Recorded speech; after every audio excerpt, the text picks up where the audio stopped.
एक गांव में एक किसान अपनी पत्नी और एक बेटी के साथ रहता था। वह किसान पूरा दिन खेत में मेहनत करके अपने परिवार का गुजारा चला रहा था। फिर एक दिन किसान की तबीयत बहुत बिगड़ जाती है। तब किसान की पत्नी गांव के वैद्य को बुलाकर लाती है।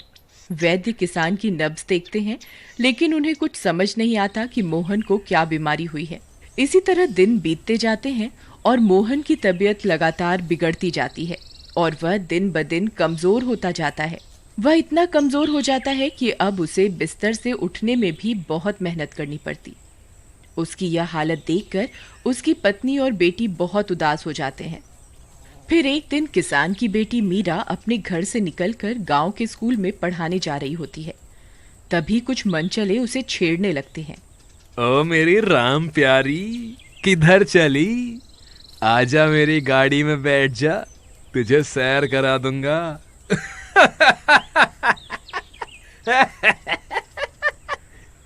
मीरा उन्हें कुछ नहीं कहती और जैसे तैसे स्कूल पहुंच जाती है। फिर स्कूल से वापस आने पर फिर से वे लड़के उसे छेड़ने लगते हैं। ए मीरा, तू मुझे बहुत पसंद है।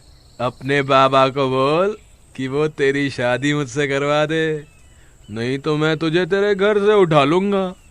मीरा बिना कुछ बोले डरते डरते अपने घर आ जाती है। क्या हुआ मीरा, तुम इतनी घबराई हुई क्यों हो? कुछ नहीं माँ, बस ऐसे ही थोड़ा थक गई हूँ। और बाबा की तबीयत अब कैसी है? ठीक नहीं है बेटा, उनकी तबीयत तो दिन ब दिन बिगड़ती ही जा रही है। मुझे तो समझ ही नहीं आ रहा इन्हें कौन सी बीमारी हुई है। तुम घबराओ मत, भगवान सब ठीक कर देंगे। अब तुम जाओ और अपने कमरे में आराम कर लो। फिर मीरा अपने कमरे में आराम करने चली जाती है। अगले दिन सुबह होने पर मीरा फिर से स्कूल में पढ़ाने जा रही होती है। तभी वे मनचले लड़के उसे फिर से परेशान करने लगते हैं। ओ मेरी रानी, क्या बात है? आज तो सूरजमुखी का फूल लग रही हो।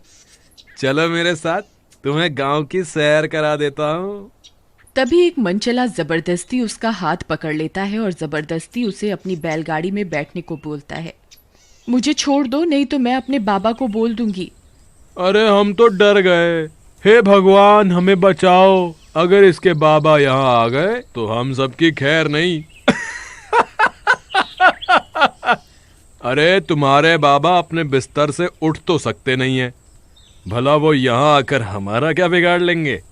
फिर मीरा जैसे तैसे अपना हाथ छुड़ाकर वहां से भाग जाती है और भागते भागते अपने घर आ जाती है। अरे बेटा, क्या हुआ? तुम स्कूल नहीं गई? नहीं माँ, मैं कल से स्कूल पढ़ाने नहीं जाऊंगी।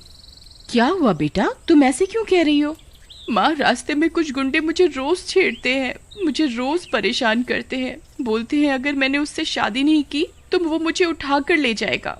हे भगवान, ये कैसी परीक्षा ले रहा है तू? मुझे इतना लाचार क्यों बना दिया कि मैं अपनी बेटी की रक्षा भी नहीं कर पा रहा हूँ। तुम घबराओ नहीं बेटी, हम अभी चलकर पुलिस स्टेशन में उनकी शिकायत दर्ज करवाते हैं। कोई फायदा नहीं माँ, वे लोग बहुत रसूख वाले हैं, पुलिस उनका कुछ नहीं बिगाड़ सकती। फिर वे सब बहुत उदास हो जाते हैं। उन्हें कुछ समझ नहीं आता कि क्या करें। फिर रात होने पर मोहन जैसे तैसे अपने बिस्तर से उठता है और घर से बाहर निकल जाता है। बाहर उसे कुछ लोग मिलते हैं। वे बहुत घबराए हुए होते हैं। अरे भाई, क्या हुआ? तुम इतने घबराए हुए क्यों हो?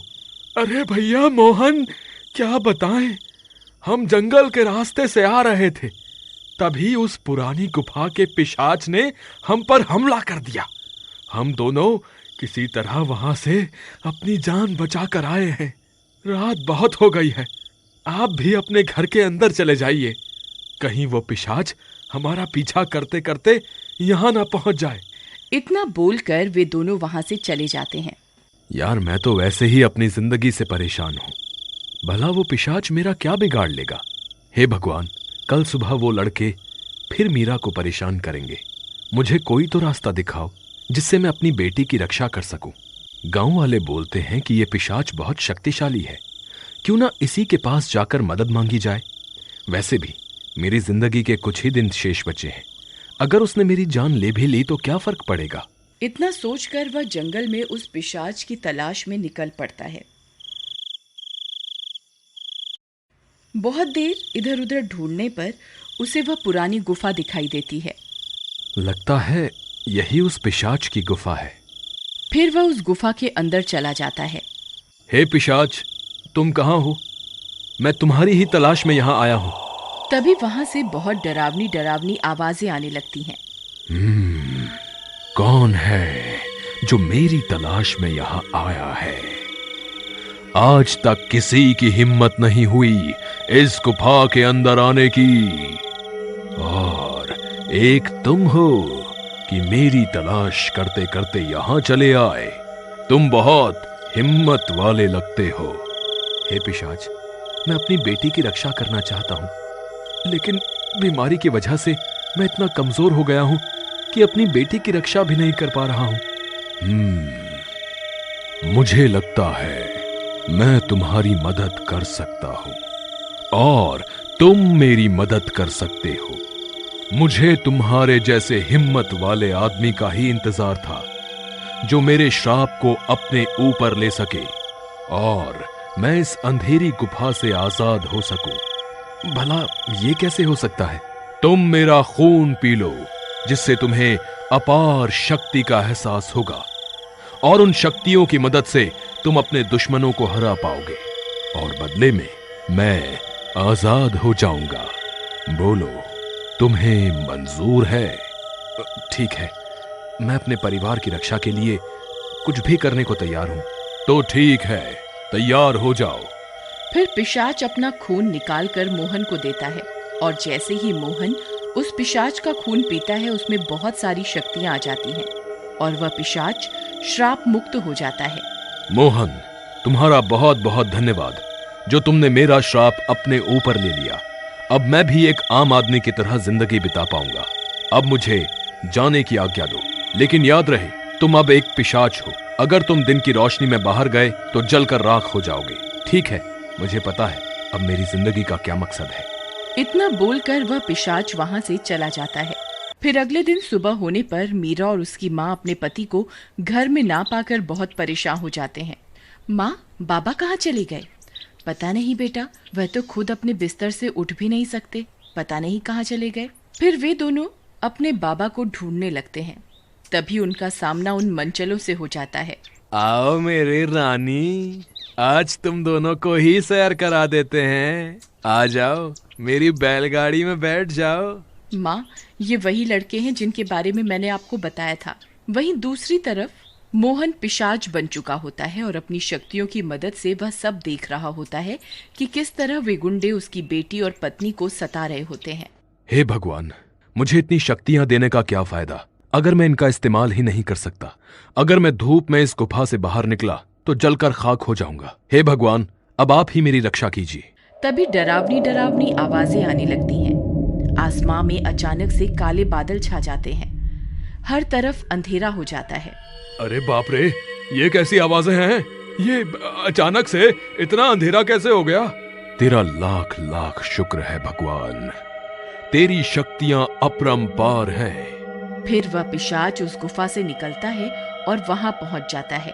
अरे मर गए रे, ये क्या चीज है? अरे भाई, मुझे तो लगता है ये वही पुरानी गुफा का पिशाच है। भागो रे भागो, अपनी जान बचाकर भागो।